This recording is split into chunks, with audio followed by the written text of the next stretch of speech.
So, I want to talk about the decentering men movement.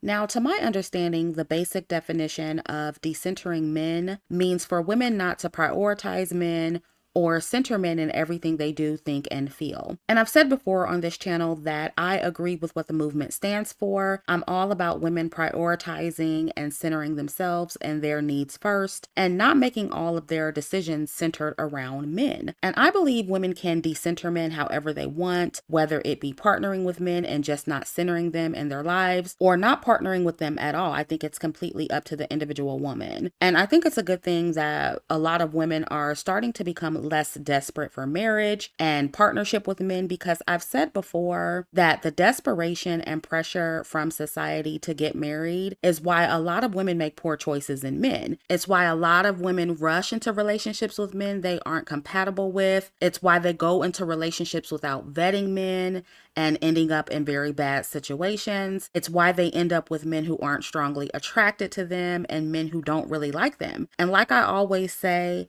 marriage and relationships are only as good as the people in them. So it's a good thing to me that some women are not romanticizing every marriage and starting to examine what the realities of marriage look like for most women. And I think it's far too many married women in bad marriages who are with horrible men giving out bad advice to women as if they are the authority because they're married, or they're trying to flex on single women. So I'm glad that's being called out, because the quality of the marriage is what matters the most. And I also think women putting other women on game about male nature is needed, because I've learned over the years that most women do not understand how men think. So overall, the movement is a good thing in my opinion, because it makes women raise their standards in men and life in general, which is what this channel is all about. And by the way, if you're interested, I made a series on how to vet men. I also made 2 feminine strategy series that do not center men. So if you're interested in learning how to vet men or learning how to capitalize from your femininity in every area of life, not just romantically, definitely check those out. You can watch them on chrissyonline.com. I also recently dropped a classic video from my archived feminine strategy channel where I critique the femininity movement and I talk about how enhancing your femininity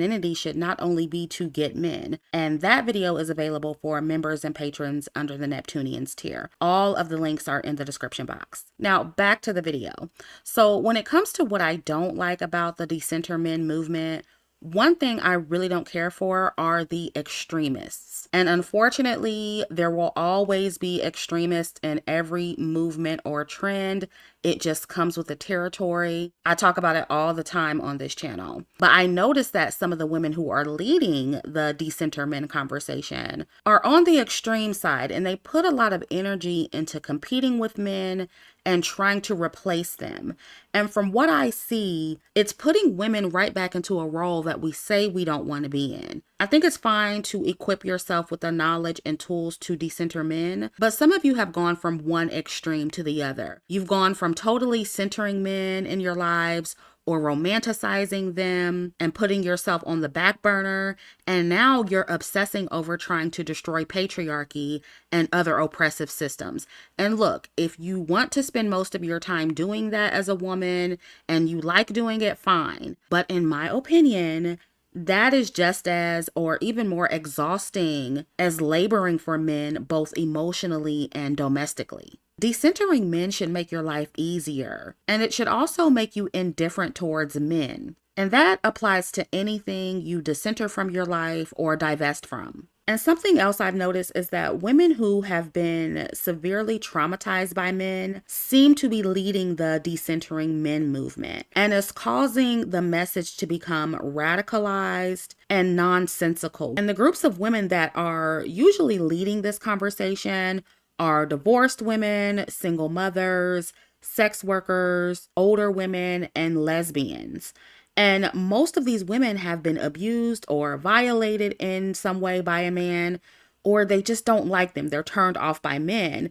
And I can see any woman who endured some of what these women have. I can see why they would want to decenter men or stop dealing with them altogether. I completely understand.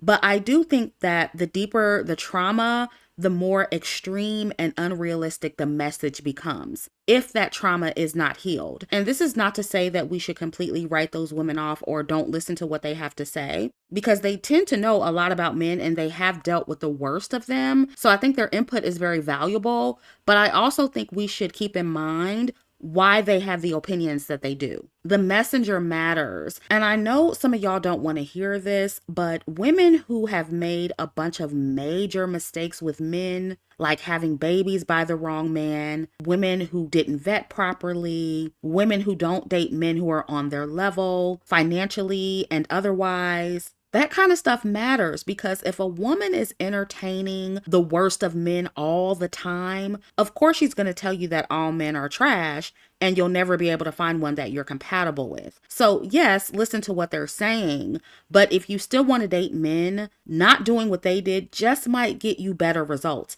It might not, but there's a high chance that it will. None of us are perfect, so this is not to say that you have to choose perfectly or be perfect. But just like anything in life, better decisions generally equal a better outcome. And if you're choosing to decenter men by not dating, just make sure that you're not dating because you actually don't want to. Not because you chose poorly and made bad dating decisions, or because you're taking advice from women who have done that. And this may be an unpopular take, but I don't think partnership with men is the issue as much as it is marrying down and dating dusties. And I know some of you are going to be like, okay, well, Chrissy, most men are average or below. We can't all be hypergamous. And that's true. So date your equal financially or be single. In my opinion, it's better for women to be single than to date or marry hypogamously, but that is just me. Listen, my relationships haven't been perfect, but because I am a naturally detached person, I've never had an issue centering myself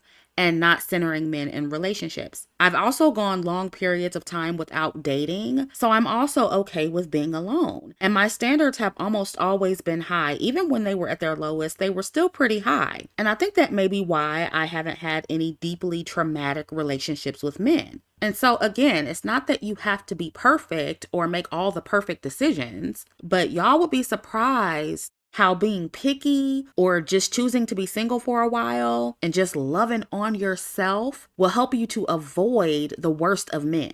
And to me, that is decentering men. Unless you just really want to, there's no need to go to the extremes in this conversation. And I noticed that nearly all of the decenter men women have had unimaginably traumatic experiences with men, or dated and married hypogamously, or dealt with a man of exceptionally bad character. But also notice that nearly all of these women have either been married or had a baby.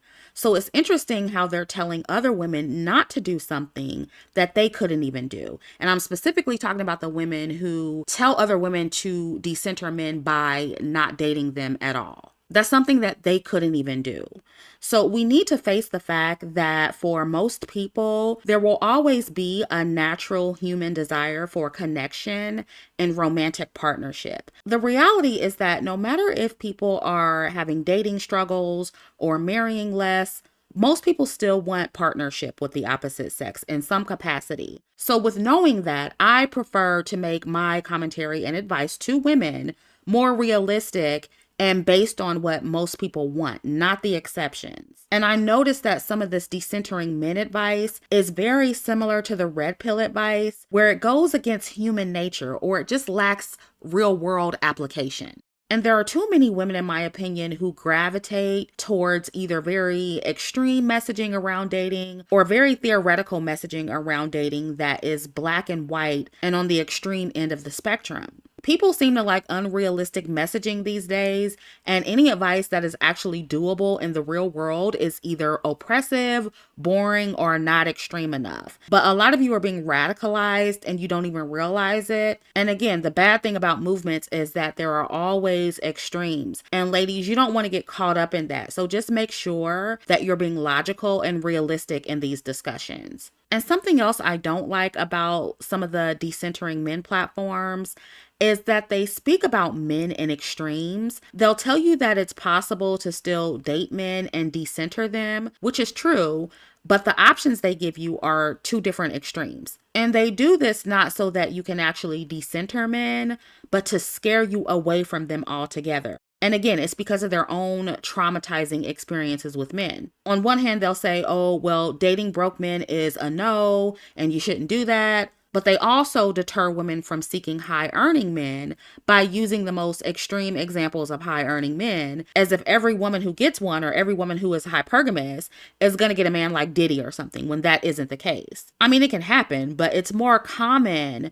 to meet a fairly normal man who just happens to have money. And it makes me question if these women have actually ever dated high earning men, and more than one, because if they did, they would know that there are some normal vanilla men out there that make good money. And they don't want to pee on you or watch you screw other men. That's just not common to run into with high earning men. And in my experience, they aren't nearly as complicated as what some of these women describe. The most common personality traits they have is being workaholics. They might be a little arrogant. But hearing some of these women talk would make you think that every man you meet with money will be like Harvey Weinstein. I mean, you can meet a broke man who's like that. And something else they do is go to these celebrity millionaires and billionaires who represent a very small percentage of the population, as if most hypergamous women are even with or going to get men from that population. I've said it time and time again, ladies, but you don't need a billionaire or a millionaire to be hypergamous. And most hypergamous women aren't with super wealthy men. But it's like the only options that are presented in these decenter men conversations are extreme. It's only two options on the table, according to them: either broke men who ain't shit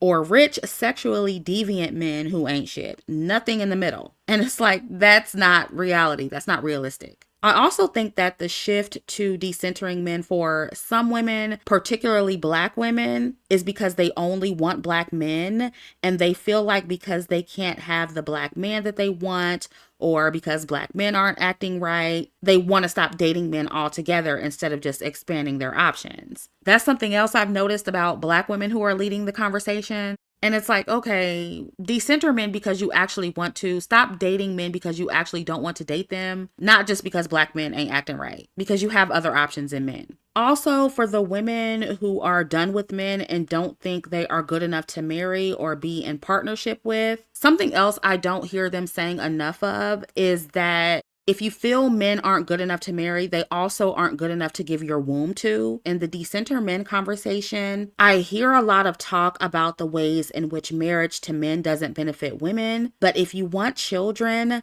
statistically, you and your children are more at a disadvantage financially and legally if you are a single mother. So ladies, if you don't plan on marrying a man, it's also best not to give children to a man. And I know some of you already know that, but again, I don't hear this being said a lot in these conversations. And I know in places like South Korea, the women there are refusing to marry men, have children with them, or anything until they get their act together. And to me, that makes more sense if your argument is that marriage doesn't benefit women at all and men don't deserve women. We've seen time and time again how single motherhood doesn't benefit women, especially Black women. So I just think there should be more conversation about also not having children if you don't plan on marrying, or even more conversations about the most beneficial childbirth alternatives for women who want children but don't want to get married. Because becoming a single mother to a man you don't think is worthy of marriage is not a beneficial solution. I also noticed that the decenter men women like to constantly harp on this idea of ancient matriarchy where men worship women. And I'm sorry, ladies, but there will never be an all-woman society or a society where all men worship women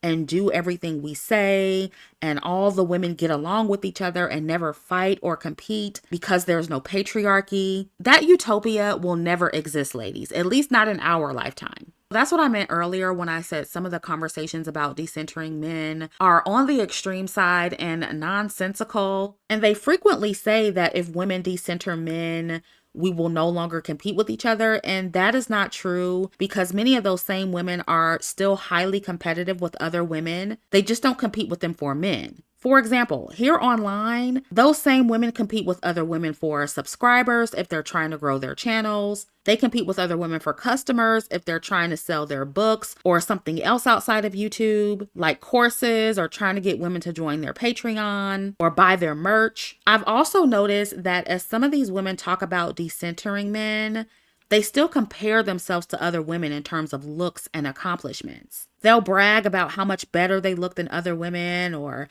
how they have a better career or more degrees. Now, I do think that men make women more competitive, but it's very clear that women still compete with each other when men aren't in the room. So I think that what some of these women are doing is actually trying to lower their competition by telling other women not to be competitive so that it gives them an advantage over them. Ladies, humans are competitive, and that includes women. So anyone with a platform telling you that decentering men will make women less competitive, that is definitely true in terms of dating and fighting over men. But those same women are competing with you, and they will compete with you for something else. I've witnessed several women on this platform who tell their audience of women not to be competitive, but they compete with me and other women on this platform for reasons that have nothing to do with men. So that is something else I keep hearing from the decenter men sector that I thought was worth mentioning, and it just is not true. Overall, ladies, in my opinion, you don't have to be a part of a movement to decenter men. When you put yourself first, do your own thing, and keep your standards high, you automatically decenter men. If you want to keep dating men, you can still date them and decenter them. It's not that hard. I promise you it's not. I agree with a lot of the advice, but just like with any other advice or any other trend, any other movement, take all of the messaging you're getting from it with a grain of salt. And please don't become an extremist. And also, just respect other women's choices. For some women, being a boss babe is more fulfilling than being a wife and a mother. So those women are going to center their career and their education. Other women may feel like being a wife and a mother is their purpose, so they're going to center that. One isn't better than the other. The only problem is when you're being delusional about the consequences that come with both. And also when you think you're more superior than the next woman because you made a different choice. So that is all I have on this. Let me know what you think about the Decenter Men movement down in the comments. Like, share, and subscribe, and I'll catch up with you in the next video.